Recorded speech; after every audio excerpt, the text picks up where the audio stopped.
Olá, pessoal, bem-vindos a mais um podcast. Hoje a gente tem um convidado bem especial. Nós vamos falar muito do tema ESG, sustentabilidade, com um dos pioneiros nesse tema no mundo corporativo. Vocês vão adorar.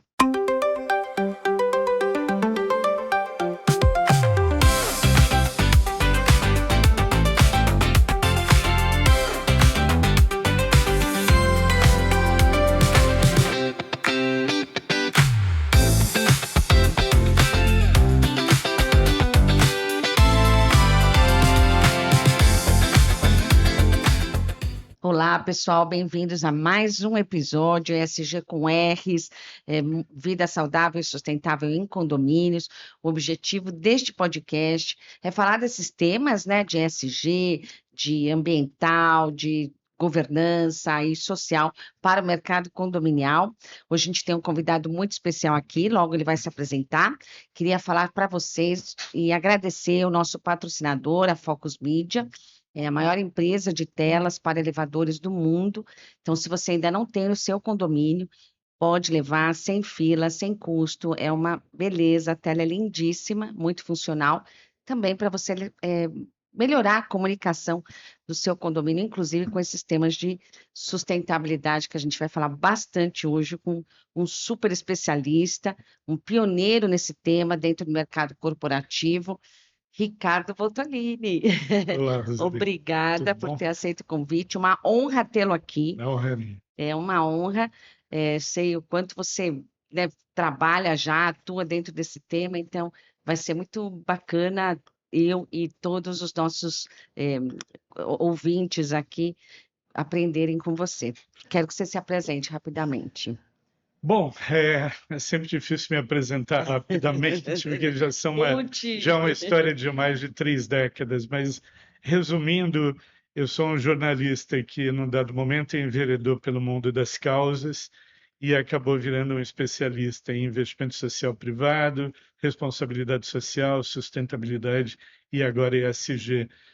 Eu sou professor, mentor de líderes para a sustentabilidade e fundador da Ideia Sustentável, que é uma consultoria também que completou ano passado 32 anos, Nossa. e criador de um movimento novo que ainda não completou um ano, chamado Marcas que se Importam. Isso Ótimo. sou eu. Maravilha. Não, tem um monte de outras coisas que ele não quis falar, né? Mas a gente aqui no decorrer da nossa conversa vai ser ótimo, então, Ricardo. Bom, eu acho que é a primeira vez que eu também, né, enfim, fiz biologia, sempre, embora não tivesse atuado tão diretamente, né, bem no começo da minha formação, mas já acompanhava esses temas. E quando eu fiz a minha transição de carreira, a primeira coisa que eu fiz foi para a internet buscar algum tema de sustentabilidade. Encontrei a Abraps, né? Associação dos Profissionais pelo Desenvolvimento Sustentável. Acho que foi daí também que eu conheci e tive esse primeiro contato com você. Você foi também um dos fundadores da Abraps, é isso? Foi um dos primeiros conselheiros, né? Ainda hoje sou conselheiro. Eles dão um nome bonito lá, que é um conselheiro que já está há muito tempo e que participou da construção. A BRAPS é uma organização que tem bastante mérito, né? E que, com todas as dificuldades que uma associação tem, ela conseguiu ser um núcleo representativo deste grande grupo de profissionais que atuam nas diferentes formas de trabalhar a sustentabilidade. Então, eu gosto muito, tenho enorme respeito pela Uhum. associação, pelos seus idealizadores Sim. e por quem está tocando ela no dia a dia, que não é fácil. Não é fácil, né? E assim, tem muita gente boa lá, né, Ricardo? Eu acho que assim, a Brabus, ela conseguiu também reunir, né, pessoas de fato apaixonadas pela causa, pelo tema, e estão ali resistindo, porque a gente sabe que é uma batalha bem difícil. Sim. Então, você foi para esse mundo um pouco como consultor, né, de grandes empresas. Sim. Para falar de sustentabilidade. Você quer contar algum case, Ricardo, legal que você teve como consultor? Eu sempre costumo dizer que quando eu comecei a trabalhar com o tema, não tínhamos muitas empresas trabalhando com o tema, de modo que eu era um pouco visto como um abraçador de árvores, Sei, no sei, sei. sentido mais pejorativo Eu desse também termo, sou chamada de né? abraçadora de árvores, Você sei. sabe bem o que eu estou dizendo. Uhum. No sentido pejorativo, né? Porque eu acho que abraçar árvores é até Maravilhoso, muito é um elogio, né? saudável. Mas, obviamente, que quem dizia isso Eu estava te entendo. querendo diminuir A a lógica relevância, do né? que eu estava querendo propor. E eu propunha não abraçar árvores, eu propunha olhar o uso de uma lógica de responsabilidade social, partindo do pressuposto de que uma empresa nunca é neutra, ela gera impactos positivos e negativos. E ela tem que cuidar dos negativos para a sociedade e para o meio ambiente. À época não se falava de governança, a questão ética estava implícita, mas não estava explícita. E Você acha assim, que os meus começou primeiros mais pelo social mesmo? começou pelo social, o primeiro movimento foi esse, mas o ambiental rapidamente se conectou.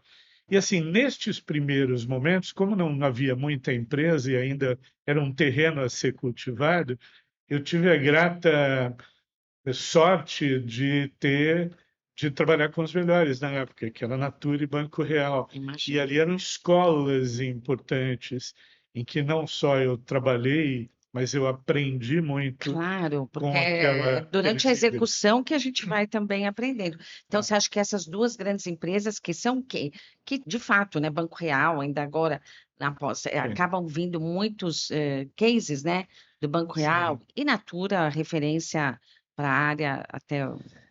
Porque quando você olha para a origem dessa conversa, né, na Natura foi uma decisão dos quatro sócios. Eles já eram pessoas ligadas com o tema, já Uhum, eram pessoas preocupadas com sustentabilidade antes de criarem a empresa. Então, eram valores dos sócios fundadores. É uhum, diferente quando você tem uma empresa criada, né, vide Patagônia, né, outro uhum. exemplo, né? Maravilhoso. Quando você tem o sócio que tem um valor de sustentabilidade, é óbvio que isto vai para a cultura. E no caso do Banco Real, foi ter a sorte de ter sentado na cadeira de presidente um líder também muito afinado com esses valores, que é o Isso. Fábio Barbosa, até hoje reconhecido Sim, como um muito líder reconhecido. E é isso, né, importante. Ricardo? No fim, tudo é sobre pessoas, né? As pessoas que vão Claro, fazer, que vão mudar sempre. toda a cultura, né? Que assim, tanto para o positivo quanto para o negativo, né? Essa pessoa que Sem pode dúvida. causar os impactos melhores possíveis, né? Sim, e talvez tenha sido essa ideia de tudo são pessoas que me levou, num dado momento da minha carreira como consultor, a me interessar por investigar melhor a liderança para a sustentabilidade como uma categoria nova, né? Uma liderança orientada por valores, mais cuidadora, preocupada com o outro, mais inclusiva, mais ética e transparente, mais ecocêntrica, no sentido de considerar os seus impactos e olhar com uma noção de interdependência mais forte. A noção de interdependência, meu primeiro contato com ela foi Natura, né? Uhum. E a minha noção de ética e transparência, um olhar para fora, foi com o Banco Real, com o Fábio Barbosa. Ali eu comecei a ver que liderança faz a diferença, mas é uma liderança, obviamente, orientada por valores. Nossa, maravilhoso. E acho que a partir daí você também criou, então, né, a consultoria que veio, então, a partir desse mote principal, que Sim. liderança, né, uma liderança, quando ela está comprometida, ela também eh, esparrama isso, né, entre os seus liderados, e aí se forma a cultura toda da empresa. Isso é muito lindo e maravilhoso, né, Isso é muito muito maravilhoso. poderoso, né? É muito E é poderoso, uma sim. ideia que talvez tenha perdido um pouco de força nos últimos anos com o excesso de pragmatismo da visão que o SG trouxe, que não é Sim. uma visão equivocada, mas quando a gente olha com um olhar histórico, a gente vê que tratar sustentabilidade como parte da cultura de valores fazia com que os colaboradores da empresa, os fornecedores da empresa, as comunidades atendidas pela empresa também compartilhassem desses valores. Então, quando você tem todos os seus stakeholders atuando em sintonia com esses valores, evidentemente o impacto dessa empresa é muito maior e é muito mais positivo, né? Uhum. E aí, então, Ricardo, foi daí que veio, né, toda essa parte da consultoria. Você também escreveu Sim, muitos livros e sim. você é muito renomado, né, dá palestras aí para o Brasil inteiro. Inclusive, queria mostrar, claro, que eu trouxe, né? Então, vamos falar de ESG, devidamente autografado, porque foi no que foi em 2021. 2021. 2021. Que foi, né, Ricardo, também na época de pandemia, você acha que Foi, também deu esse boom nesse tema foi. de...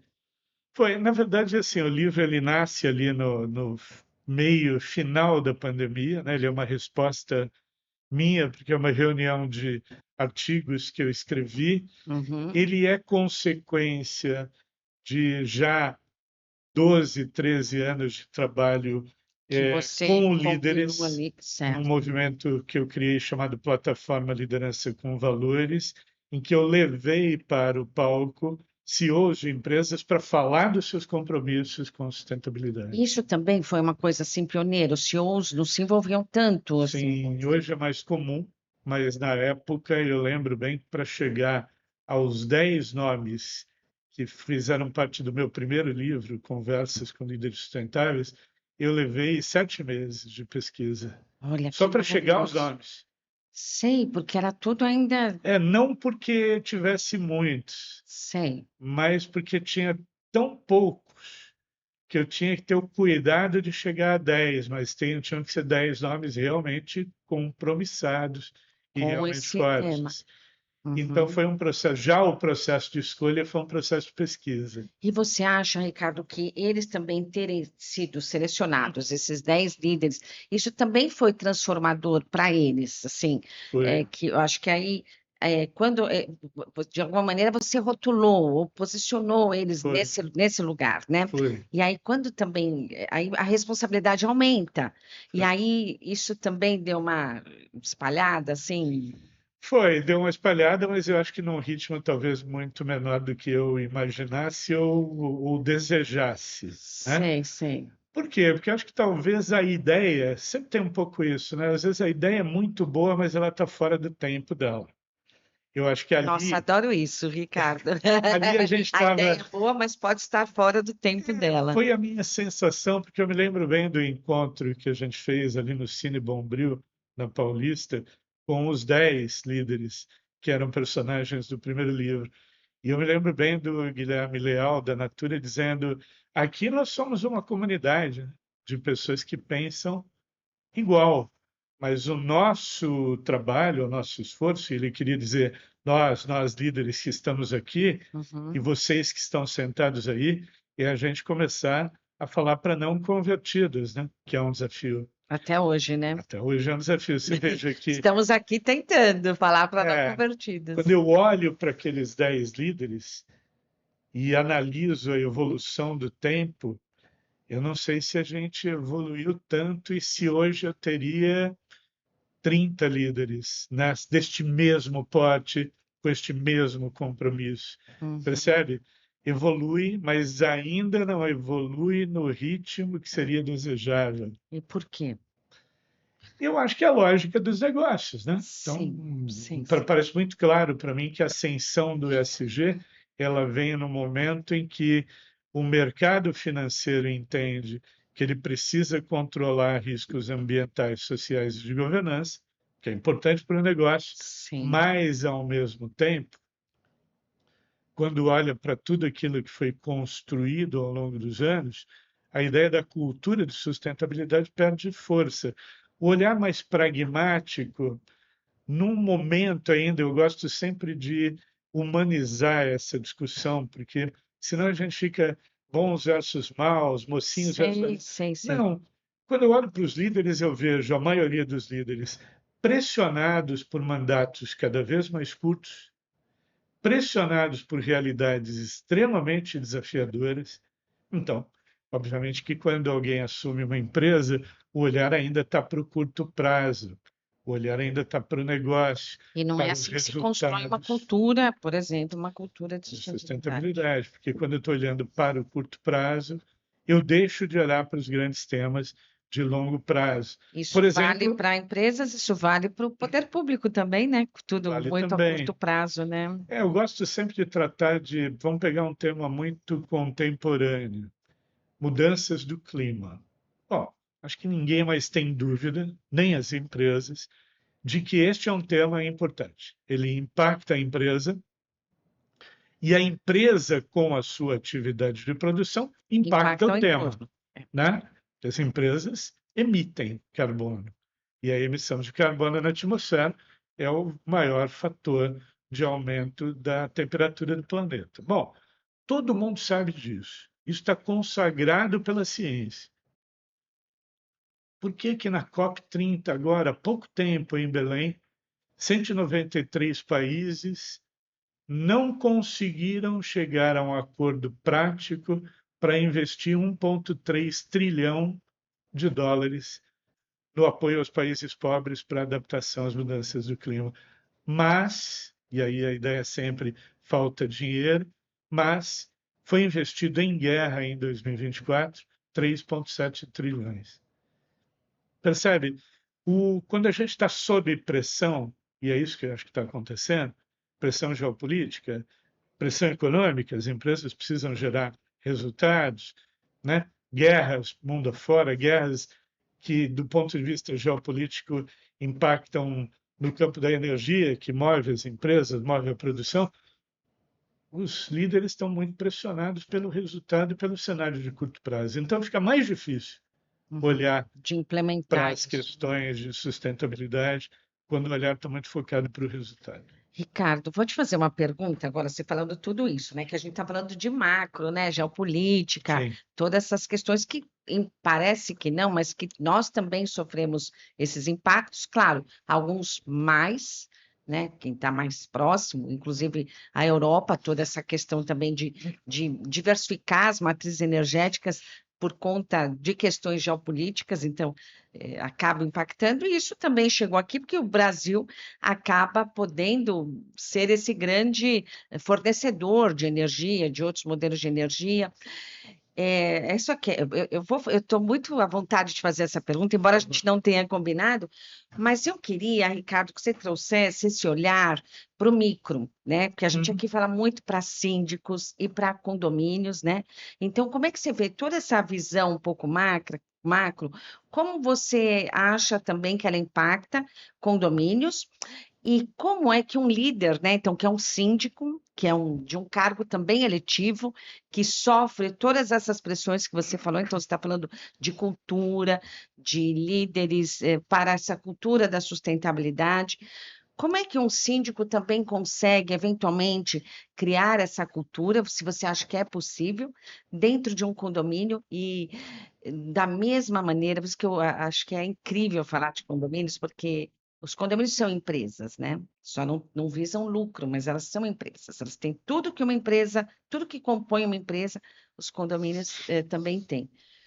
E também é difícil de levar esse tema para os condomínios, porque, de novo, tudo isso que você trouxe, tem a pressão, tem que diminuir custos, tem que valorização patrimonial, mas queria te ouvir um pouco, assim, meio, eu sei que você não é da área, você está vendo do mundo corporativo, mas de trazer esse recorte, me fala esse desafio aí, o que você acha? Olha, eu acho que assim, quando a gente pensa no, no que estamos enfrentando como desafios da humanidade no século XXI, neste momento, tem um desafio muito importante que é das mudanças do clima. E talvez a gente, ainda algumas pessoas não tenham percebido, mas acho que vão começar a perceber de forma mais clara, que as mudanças do clima vão impactar na nossa vida cotidiana.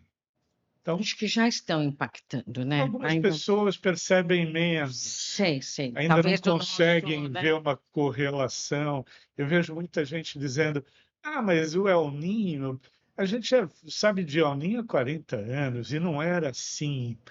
Na verdade, o quadro de mudanças do clima ele vem evoluindo e está Uhum, se intensificando nos uhum, últimos 10 anos. uhum. Então, a temperatura média do planeta, considerada segura, o aumento é 1,5. A gente já passou, Passou. deve ultrapassar nos próximos 10 anos Em 9, segundo a ciência, pelo menos teremos uma temperatura média entre 1,55 e 1,70, ou, portanto, já passamos. Isso está impactando em mudanças importantes na natureza. Uma delas é o El Niño. Aliás, já tem um anúncio do El Niño para o segundo semestre que não é exatamente é, confortável.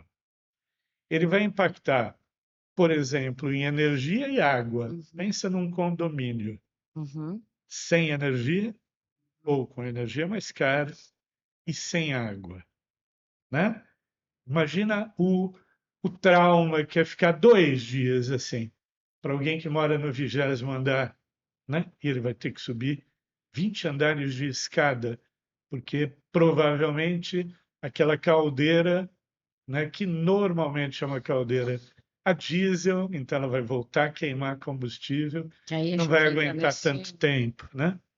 Estou trazendo um quadro, obviamente, reforçando o aspecto negativo, Uhum. porque vai exigir dos síndicos que eles sejam líderes dos seus condomínios e que eles tenham atitudes para isso.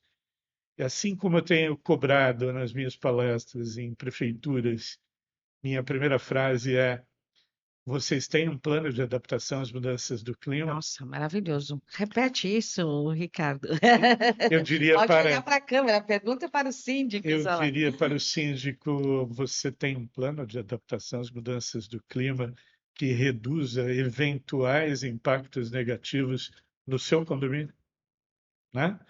Por quê? Porque eu sei que isso é um trauma. Eu vivo em condomínio também, eu sei que quando falta energia é ruim, quando falta água é ruim, e esses fatores eles vão ser acelerados, não só por uma. Vamos botar aí um fator falta de planejamento, porque é concreto, né? Não adianta só atribuir à natureza o problema, mas eu acho que fenômenos como o El Niño e o crescente aquecimento do planeta vão trazer desafios intensos para quem mora nos centros urbanos, né? Desafios, por exemplo, eu moro na Vila Mariana, um bairro também está no momento agora de a cada minuto sobe um prédio, né? Um Uhum. prédio de 20 andares, de 15 andares. São mais carros, né? Ah, sim, Mais sim. vagas de garagem para carro, Uhum. mais gente consumindo água, mais gente consumindo energia intensamente, Mais né? gente gerando resíduos. Mais gente gerando resíduos, bem lembrado, né? Isso foi uma das primeiras vezes que eu fiz uma palestra, algum tempo atrás, não vou nem lembrar, que era para este universo condominial, e eu disse para as pessoas: vocês já pararam para pensar em resíduo como ativo e não como lixo?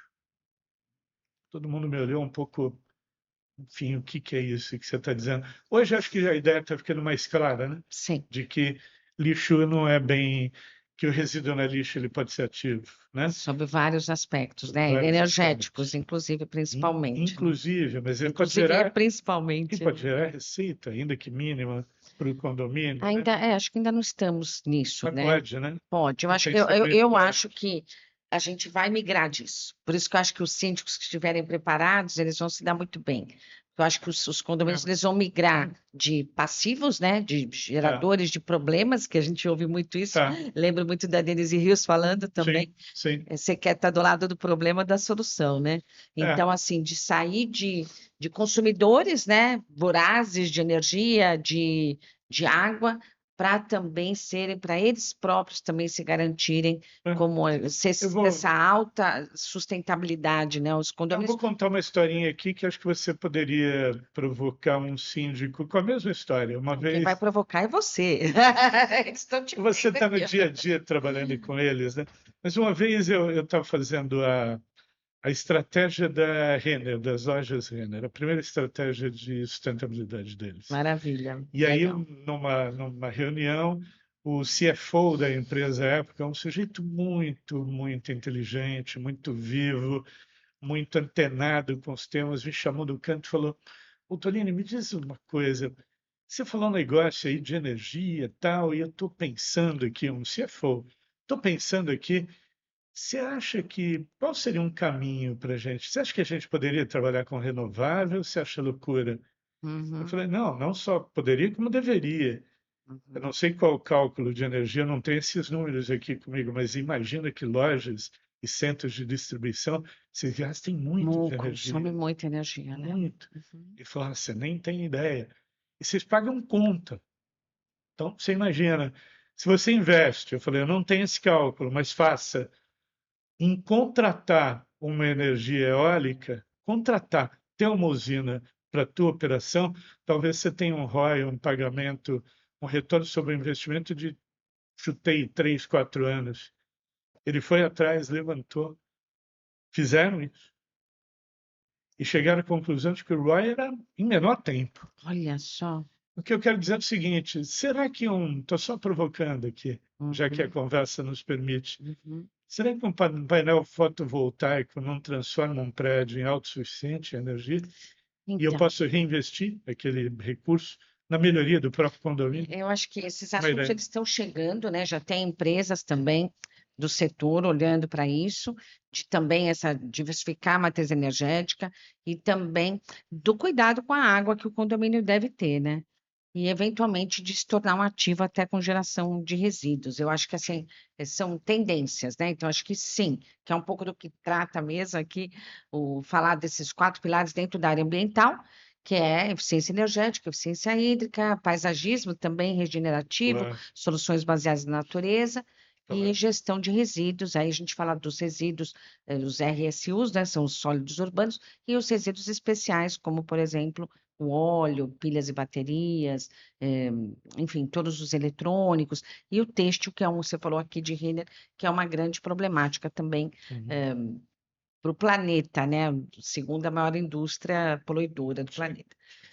E aí, Ricardo, muito legal essa provocação. Acho que é exatamente isso, por isso que é muito importante. Então, aqui no programa eu trago muitos síndicos com quem, né, tenho excelente relacionamento e que a gente fez trabalhos com a gestão de resíduos na época que eu trabalhava na empresa.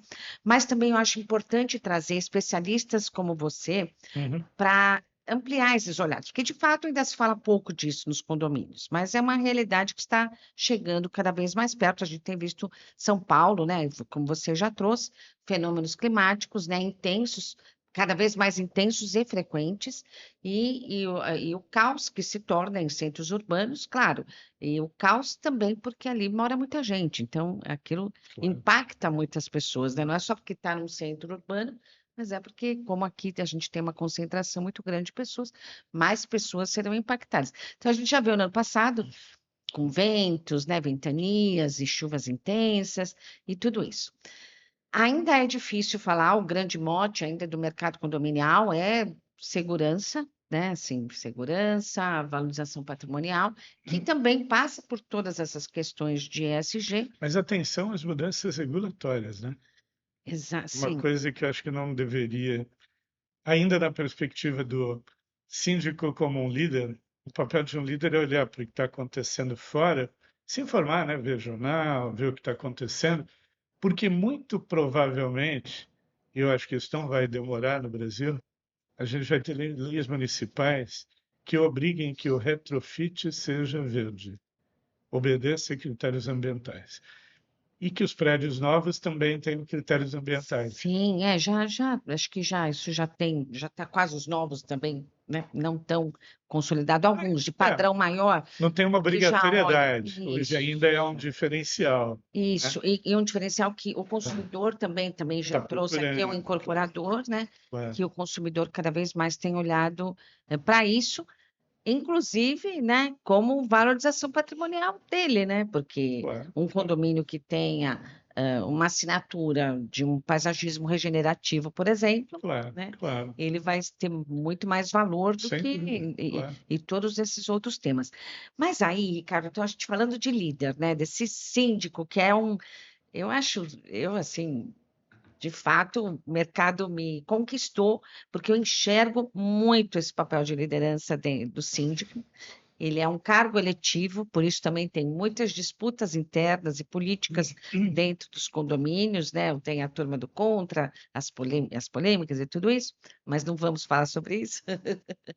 Mas, assim, o síndico, ele pode ser esse protagonista de mudanças, né? Tanto de Pode, sociedade, quanto dele transformar o condomínio dele, por exemplo, nesse ativo que a gente está falando, né? pode. Dentro das cidades. Isso me encanta muito. Eu estou aqui resistente a esse tema, porque é a mudança das cidades a partir dos condomínios, a partir dessas células organizadas que tem um líder que pode ser esse protagonista de mudanças Uhum, dentro das cidades. Então, estou batendo nessa tecla aqui e eu confio muito que isso ainda uhum, vai florescer, né? Eu acho que cada vez mais estão vendo. Está aqui um exemplo, que é essa oportunidade de ter um programa e falar sobre esses claro, temas claro. dentro desse espaço maravilhoso, né? Que traz muitos síndicos. Então, eu me sinto assim muitos privilégios para poder trazer esse tema que ainda é pouco discutido. Mas falando um pouco disso de líder, que acho que é uma coisa que eu acompanho você no LinkedIn e acompanho que são, né, a gente fala muito dos ODSs, acho que isso também alguns condomínios já trabalham, eu acho interessante, porque eu acho que você sempre, para você, quando você coloca uma ação, você validar essa ação a partir de conceitos que você pode escolher, por exemplo, que são os ODS, os Objetivos do Desenvolvimento Sustentável, que também já é um tema bastante consolidado, né, em escolas, e levar isso um pouco também para os condomínios. Mas, Ricardo, eu tenho acompanhado, acho que até ontem você ainda postou, e você tem falado muito, né, porque a gente sabe, não estamos atingindo essas metas todas, né, então, os 17 objetivos, agora tem 18, né, também no Brasil, Uhum. não estamos atingindo essas metas que foram propostas pela ONU e eu quero que você me conte, então, você é um estudioso desse tema, eu estou também apaixonada e conheci isso na pós, na FAAP, que são os ODIs, Objetivos do Desenvolvimento Interno ou Objetivos de Desenvolvimento Interior, de Sim. que, de fato, não vamos atingir as metas estabelecidas pela ONU, né, dos 17 objetivos, se a gente não trabalhar internamente. Me conta mais disso que é É. apaixonante. Bora lá, É, Ricardo. essa é uma ideia interessante que qualquer um é capaz de compreender, porque É ela, verdade. ela obviamente tem muita teoria, né? E a gente estuda teoria, mas é muito simples de explicar. Nós nunca tivemos tanto recurso financeiro disponível no mundo, em empresas e governos. Isso é um fato, é só pegar os números e ver. Os bancos nunca movimentaram tanto recurso quanto agora, apesar das crises, ou Uhum, talvez por causa delas, não sei. A gente nunca teve tanto conhecimento disponível via tecnologias, de tal modo que a pergunta que fica, e essa é uma pergunta muito direta, é por que que a gente não está resolvendo o problema da mudança climática? Por que que a gente não consegue evoluir no cumprimento dos objetivos de desenvolvimento sustentável? Se ele é bom para todos nós, né? uhum, Só para lembrar as pessoas, para chegar aos 17 ODS, mobilizou-se um mundo de uhum. líderes em torno. E a ideia era: vamos deixar um documento que sintetize os grandes desafios para o ser humano viver bem na Terra. Por que que a gente não está conseguindo cumprir? Segundo dados, a gente não está conseguindo cumprir em 80% dos casos as metas. E nem vai cumprir até 2030, já se sabe. Por E quê? é o documento que teve mais signatários, né? Que foi mais. Todos os países ligados à ONU, 193 países. Isso é uma Por coisa inédita quê? até, né? Assim. Essa é uma pergunta que cada um de nós precisa fazer. Por quê? Porque eu acho que a origem destas crises todas que a gente está vivendo, econômica, social, ambiental, climática, geopolítica, tem uma única natureza: ela é humana. Na verdade, Paul Polman, que é um Uhum, grande pregador desse tema, esse CEO da Unilever, e hoje um porta-voz dessa discussão de sustentabilidade no mundo, diz: Temos dinheiro, temos tecnologia, temos conhecimento. O que nos falta, isso é importante entender, o que nos falta é líder que se importe em gerar impacto positivo. E o importar-se é o primeiro ato genuíno de empatia. Então, estou falando de indivíduos, de quem toma as decisões. Se tem recurso, se tem tecnologia, se tem conhecimento numa quantidade que nunca houve em tempo nenhum, por que que não resolvemos problemas que podem ser resolvidos com dinheiro, conhecimento e tecnologia? Porque falta a vontade de gerar impacto positivo. Falta o desejo, falta o impulso. E aí surgem os ODIs. Surgem no caldo desta discussão de Esse incômodo, né, um também. desconforto de pensadores ligados à comunicação dos ODS, a turma lá dos países nórdicos, mais Estados Unidos, algumas universidades e Canadá, que se reúnem para discutir e pensar: não, a gente não está resolvendo porque a crise é humana, porque os humanos precisam ser melhores. Humanos melhores significa o quê? E é aí que tem um grande movimento global para chegar a um conjunto de competências interiores. Interiores é para dentro, que parte de 5 dimensões. E aqui vai ficar muito fácil para as pessoas entenderem, porque a gente pratica só 2 das 5. Uma dimensão é o sentir. Quais são os meus valores, como eu me relaciono comigo, né? Uma segunda é o pensar, essa a gente usa muito, só que na direção errada. Uhum. Mas a gente é um mundo cartesiano e muito focado no cognitivo. Empresas, governos, a gente lida muito com dados, tal, mas não sabe o que fazer com os dados. O terceiro é relacionar-se consigo mesmo, e aí depois eu vou explicar, isso é um problema hoje, e com os outros. O quarto é colaborar, cooperar e não competir pelos mesmos recursos. É co-criar soluções. Parece que a gente vive um mundo em que cada um quer criar uma solução própria e assinar. Qual a chance de dar A certo chance de isso? dar certo. Uma boa pergunta. E o último é o agir. A gente age muito, mas aqui eu estou falando de um agir responsável, cuidadoso, humano.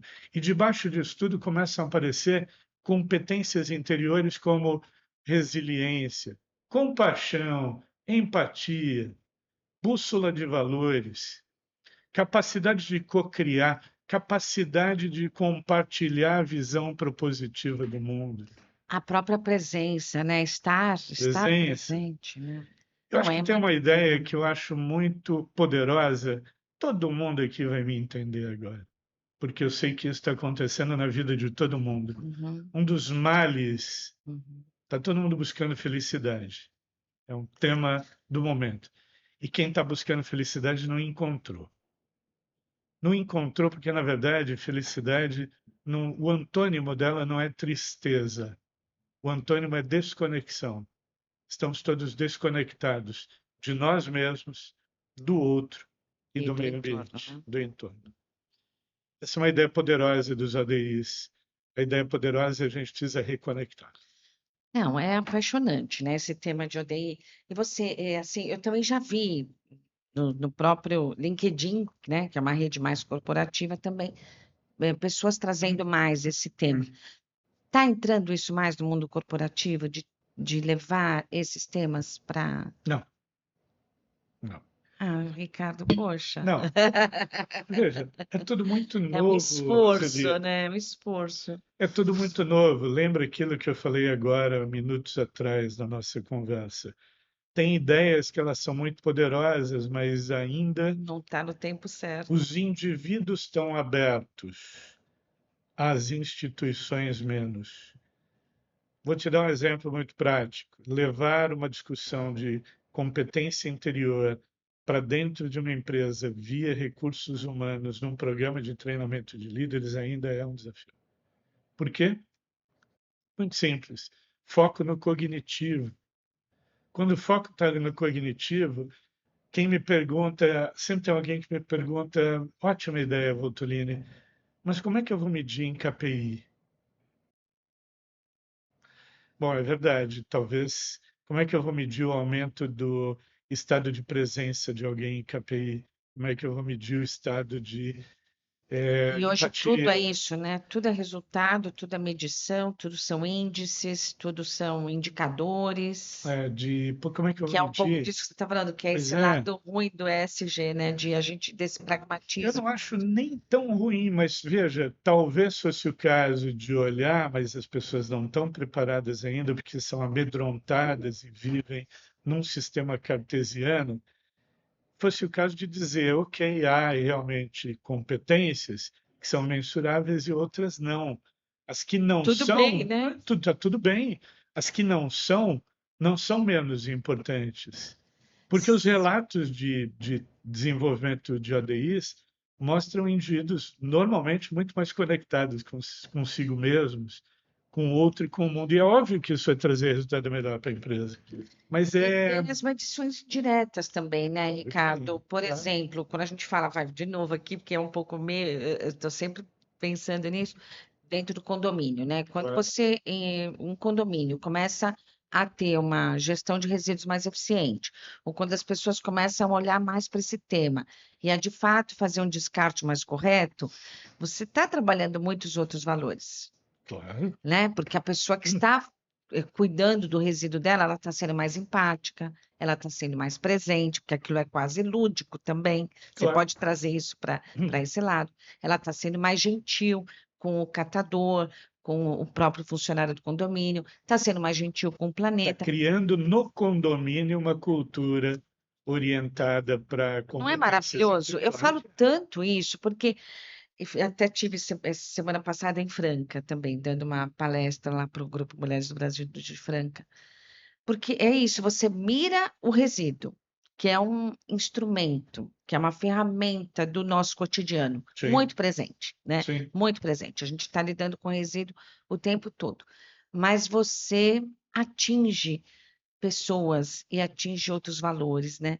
Você acha que faz sentido, dá para fazer isso também nas empresas. Quer dizer, é Claro. você falar sobre, vamos hoje falar sobre empatia, porque isso é mais mensurável, né? É. Mas quando você fala, mas vamos falar de fazer uma gestão de resíduos que está ali, que também atrapalha, que também causa outros problemas. Ah, não sei, eu sou meio apaixonada por esse tema, né? Então, Não, eu acho que você tocou num aspecto importante, cultura, né? O que define, o que que é uma cultura? É um conjunto de sinais, símbolos, códigos, né? Que existem numa organização e que dão um tom mais ou menos do que para aquela organização é a medida do aceitável, do recomendável, do desejável. Se eu num condomínio implanto uma cultura de sustentabilidade, envolver as pessoas numa atividade de selecionar resíduo, reciclar e, eventualmente, até participar de uma atividade coletiva, eu estou criando uma cultura de respeito, estou criando uma cultura de colaboração, estou criando uma cultura de presença. Falei 4 habilidades dos ODIs aqui. olha só, não, maravilhoso, maravilhoso. Entendeu? Acho que Não ó, precisa foi ter um para. professor ensinando ADI. Isso é importante também. Está dentro da Sei, gente. A sei, gente pode sei. ser despertado para É isso ali, ele está por ali uma série. permeando, né? Está Exatamente. permeando Depende do várias que eu ações, estimulo. né, do nosso cotidiano, inclusive, né? Vamos para um outro lado. Eu vou só refletir sobre um aspecto, obviamente, sobre hipótese, tá? Não estou dizendo que eu conheço ninguém assim. Vamos pensar no oposto, no lado ruim, ou sombra dessa discussão. Uhum, Se eu quero criar por exemplo, criar uma cultura de respeito à diferença, é uhum. Que a gente está ODI, falando do S, né, também. é ODI, tá? Aham. Então tá lá. Isso é uma competência interior. Imagina um condomínio em que o síndico, que é o principal líder, faz piadinhas homofóbicas e racistas nos corredores. Só para exemplo tosco, trivial, mas está criando cultura de respeito à diferença ou pior, está estimulando os colaboradores do condomínio a também tratarem das pessoas que são diferentes dele ou da forma como ele pensa como pessoas menores ou menos importantes. Cultura é algo que a gente escolhe. Ela pode ter valores bons e ela pode ter valores não muito bons. Uhum. Por isso que a gente tem empresas, isso a minha experiência me mostrou, em que tudo ali funciona do ponto de vista de ESG. As práticas estão ali. E nenhum Uhum. colaborador sente isso, Olha só. porque não tem cultura, tem preenchimento de questionário, Sei, sei, tem sei. requisitos, Não, tem é muito protocolos, pragmatismo, sei, é sei, sei. muito pragmatismo, mas a cultura não se comunica com o colaborador, e Vai muito pior às além, é vezes, isso. pior. Nos últimos anos, eu tenho ouvido dos colaboradores de empresa, principalmente em cargo de liderança, que assim, nem fala mais desse assunto de sustentabilidade porque cansou para mim. Quando Olha a só. pessoa diz cansou para mim, a minha leitura de fora é já ouviu muito, só que as práticas foram contraditórias. Não houve coerência entre o que a empresa diz que faz e o que ela realmente faz no dia a dia. Transporte isso para a realidade de um condomínio e você Sim. terá o mesmo quadro. Sim, sim, sim. E o contrário também, né? Quer dizer, um líder, né? Um síndico comprometido com essa cultura de diversidade, ou, né? De sustentável, né? Pode transformar ali quanto, né? Com o coletivo. É muito, né? É Pode gerar isso. um impacto coletivo em 500 pessoas, 600 pessoas, Sim, 1000 sim, pessoas, sim. dependendo do Não, tamanho do é condomínio. isso. Bora, bora, não vamos desistir. Pela liderança sustentável nos É condomínios, né? isso. E daí, né, Ricardo, você está nesse outro projeto também, que eu já tive a oportunidade, também lotou a FAP, que é esse projeto Marcas que Importam, Sim, sim. que também tá tudo junto e misturado aquilo que a gente está Com falando, liderança, né? mas é líderes e marcas que importam, né? Mas é também de dar mais visibilidade para essas marcas, um pouco, esse projeto. Como é que eu lembro, estava, né? A gente pode falar, porque também são marcas que eu apoio, que é a Veja, né? Uhum. Adoro. Estive no documentário também, no lançamento. Você estava lá no TV, no documentário? Não estava, não Tá. estava, não podia. Então, eu fui, né, no filme lá no documentário, incrível. A Nude, né, da Mari, incrível. Enfim, outras marcas ali que fazem essa diferença, que a gente sabe que tem essa cultura impregnada, porque você comentou no começo, já nasceram com líderes assim. Então, tem outras tantos, né? Ben Jerry, enfim, a própria A Patagônia. Mars, tem várias empresas Então, ele com tem, essa assim, pegada. acho que até do marido lá da. Não é da ex, né? Da Sangalo, que ele também tem uma marca de camisetas, né? Então, Uhum. não é que ele vende camisetas, ele planta árvores. E quando a pessoa compra uma camiseta, ele planta alguma coisa assim. Sim. Então, quer dizer, você não está vendendo produto, né? Você está mudando também a maneira como as pessoas consomem. Fala um pouco desse projeto aí. Esse projeto, eu diria que ele é uma evolução natural da plataforma Liderança com Valores, só que chegou um momento que eu entendi que a plataforma Liderança com Valores, o ciclo dela estava encerrado. Porque foi justamente no momento que eu entendi sustentabilidade, no conceito de zerar impacto não é mais suficiente. A gente tem que gerar impacto positivo, que hoje atende pela palavra regenerar, que é uma palavra que eu ouço cada dia mais e eu ouço em Dá um medo, né, contextos. de também já ir caindo pro. E ouço em contextos em que eu vejo que as pessoas que estão falando não têm a menor ideia do que estão falando. Uma Sério. pena. Jamais uma palavra que daqui a pouco vai ser apropriada pelo universo corporativo e vai perder a força dela rapidamente. Teremos que criar uma outra. Porque se a gente pegar uma pesquisa recente em que essa pesquisa é importante, um em cada 5 consumidores brasileiros não acredita em nenhum tipo de promessa ou benefício de uma marca sustentável. Há uma desconfiança muito grande. E vamos combinar, justificada. Sei, a gente vê um caso recente aí de uma empresa de aviação, inclusive, Toda hora tem um caso de de, greenwashing, né? de greenwashing ou de uma imprecisão conveniente, uma mensagem que vai para a propaganda sem estar coberta de evidências, o descuidado com que isso é feito, porque é um assodamento em tirar algum proveito de imagem do tema, sem o cuidado de realmente fazer a lição de casa. Está no pacotinho ali do marketing, né? Exatamente. Não está no pacote da cultura, permeado, né? Esse tema da sustentabilidade. E aí, quando eu olhei para o regenerar como conceito, eu pensei, há uma categoria de marcas que não são aquelas que eu estava chamando, que fazem porque são pressionadas a fazer, não fazem por convicção. Tem um conjunto de marcas que misturam para valer propósito com negócio, de tal modo que você não identifica mais o que é negócio e o que é propósito. Começou primeiro ali, né? Aquela história do ovo ou a galinha, assim, o que veio primeiro, o propósito ou o produto, né? Isso, eu acho que essas empresas eu colocaria na classe regenerativa, numa espécie de elite de marcas. E aí faz sentido a tua pergunta. Eu quero dar visibilidade a estas histórias, mas eu trato marca não só como empresa, também como organizações, porque tem muita fundação, muito instituto, muito think tank fazendo trabalhos importantes, que tem esse olhar para o futuro, tem um olhar de ODI, tem um olhar regenerativo, tem compromissos profundos. Sim, porque às vezes é uma empresa que não, enfim, tem um outro core, né? Assim, uma outra. Exatamente. E aí ele precisa ter uma fundação, precisa ter uma. É isso, né? Que você tá... E talvez na plataforma, meu grande objetivo era sensibilizar o mundo corporativo, mostrando tem um jeito sim de fazer bem feito. Olha como esses caras estão fazendo bem feito.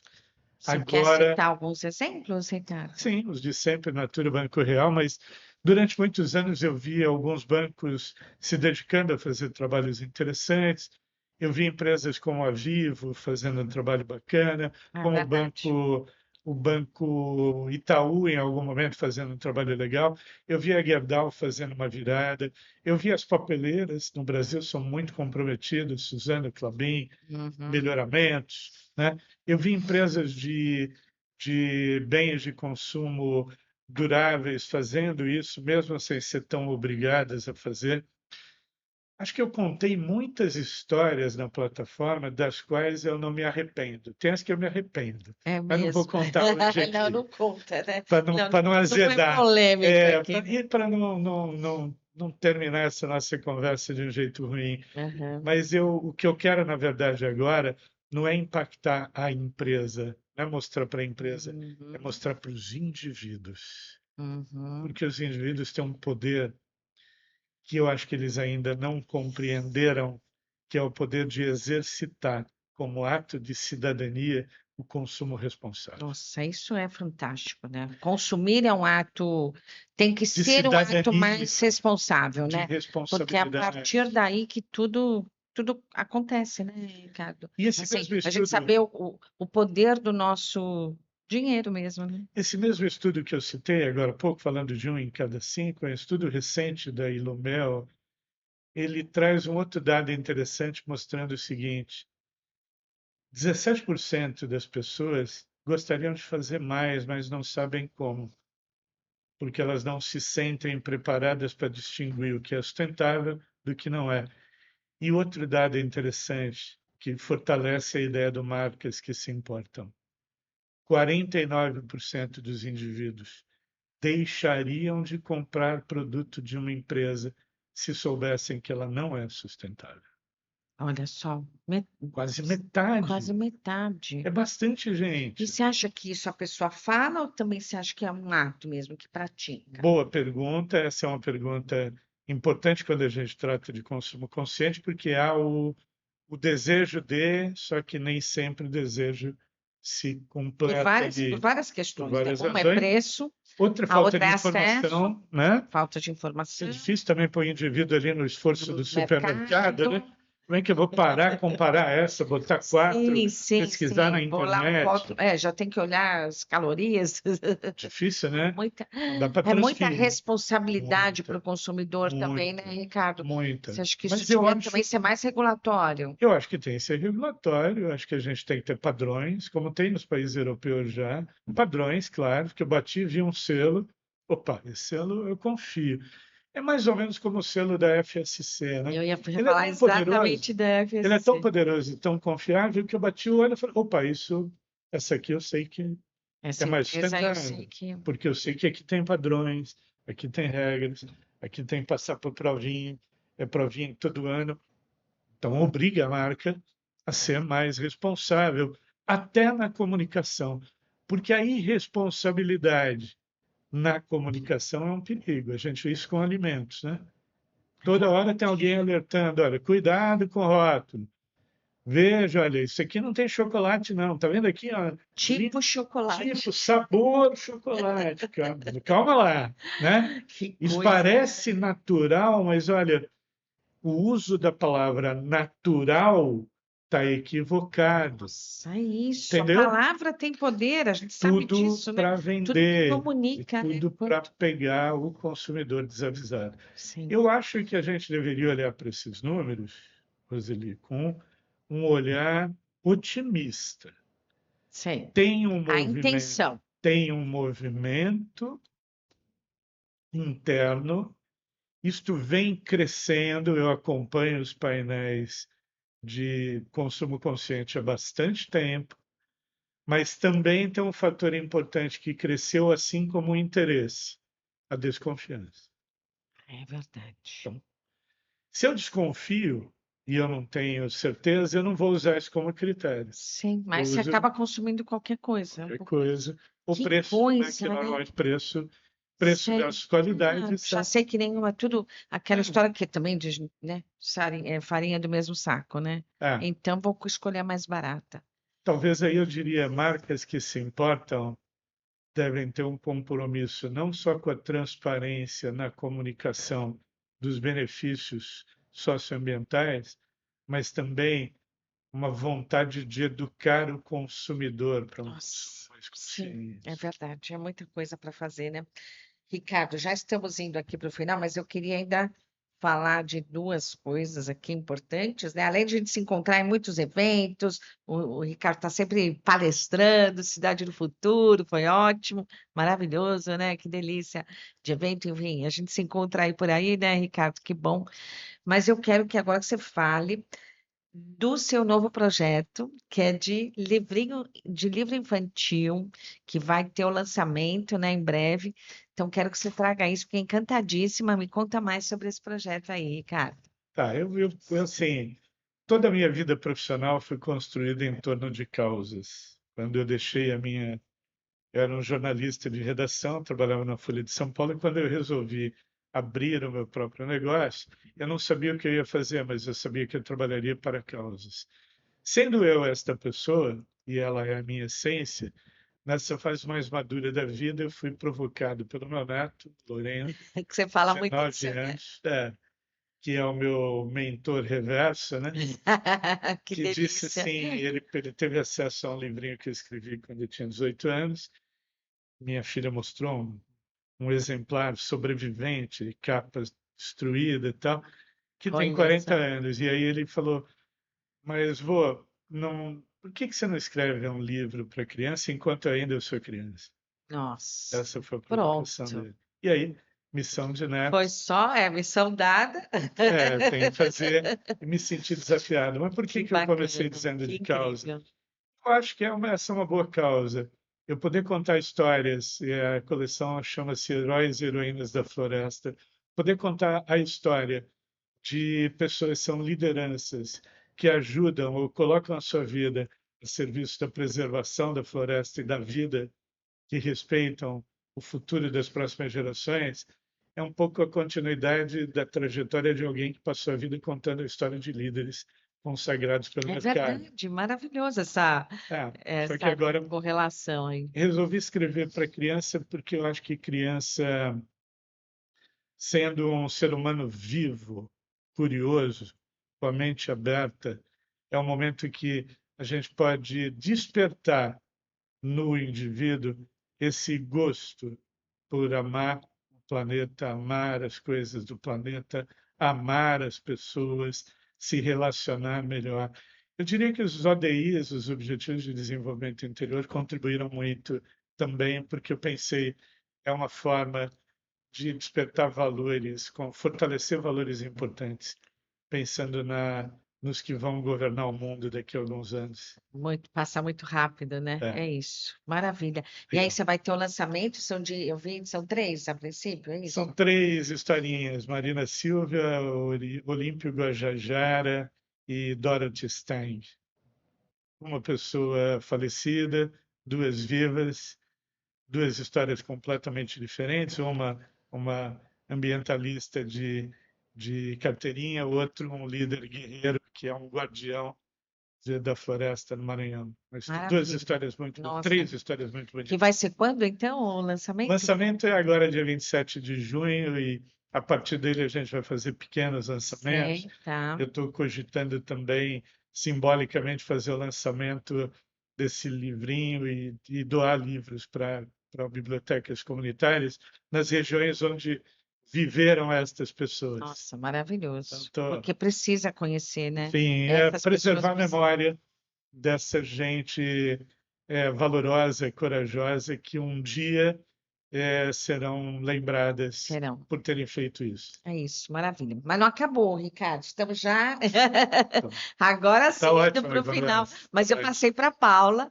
uma missão final. Ela te passou? Que Qual foi a tem a missão? missão final aqui, como o nosso programa é SG com R's, você como esse, né, pioneiro aí desses temas também, sabe, sei que você vai tirar isso de letra. A gente sempre pede que a nossa última missão aqui para o convidado trazer um R, né? Um R, e você falou, R de Roseli Ruibal. É também. Quero ir de Ricardo também. Ah, pois é, meu Deus. Tem Poderia ser também. poderia ser também.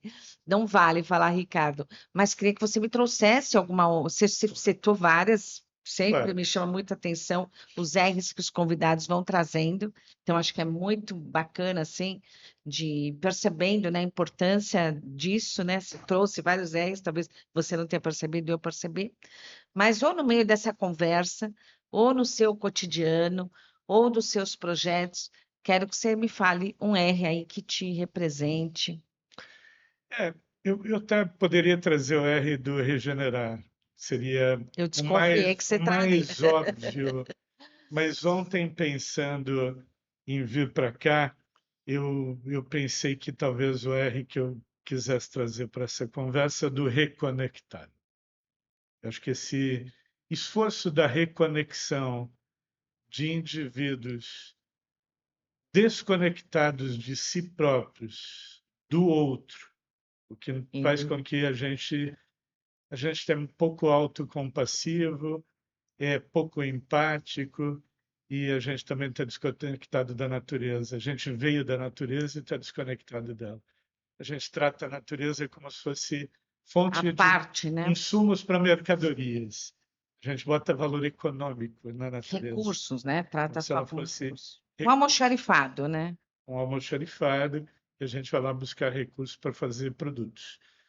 Eu acho que neste momento que eu estou vivendo, de mergulho introspectivo no desenvolvimento das minhas competências interiores, eu entendi que se eu contribuir daqui por diante para desenvolver competências interiores de indivíduos, eu vou estar contribuindo para a reconexão desses indivíduos. Adorei. Indivíduos reconectados são mais felizes. Nossa, maravilhoso. Eu acho, né, que ninguém ainda trouxe essa palavra, Que reconectar. bom, eu trouxe uma nova. É isso, e é exatamente, né? Então, que fala também muito, teoria U também fala isso, né? Fala, De fala, se fala, conectar-se, né? fala. Consigo, com o outro e com o entorno, né? Com o planeta, né? E a Estamos gente muito precisa fazer essa. distraídos, Roseli. A gente viu isso esse fim de semana, né? Sim, Uma tragédia que aconteceu, né, em Limeira.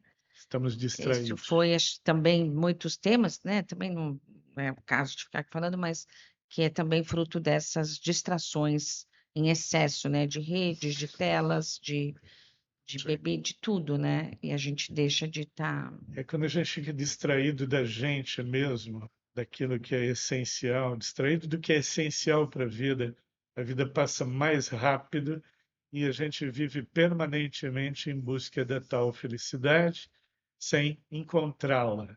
Esse é o Sabendo que ela ponto. já está escondida aqui. Ela está aí, é só a gente acionar. Ricardo, que riqueza de, né, de Legal, programa, acho que foi muito bom, muito de bom. papo, dá para a gente, nossa, falar muito. Muito. Estarei certamente no lançamento ali dos livros. Espero que a gente também tenha outras oportunidades de falar sobre inúmeros temas. A gente deu essa pincelada. Espero que as pessoas também, que tenha provocado as pessoas a procurarem mais, né? Até de ODIs, ou enfim, de tantas outras coisas que a gente falou aqui. Muito obrigada por toda a contribuição, por Agradeço. ter vindo aqui. E até o próximo. Espero que vocês tenham gostado, pessoal. Até o próximo.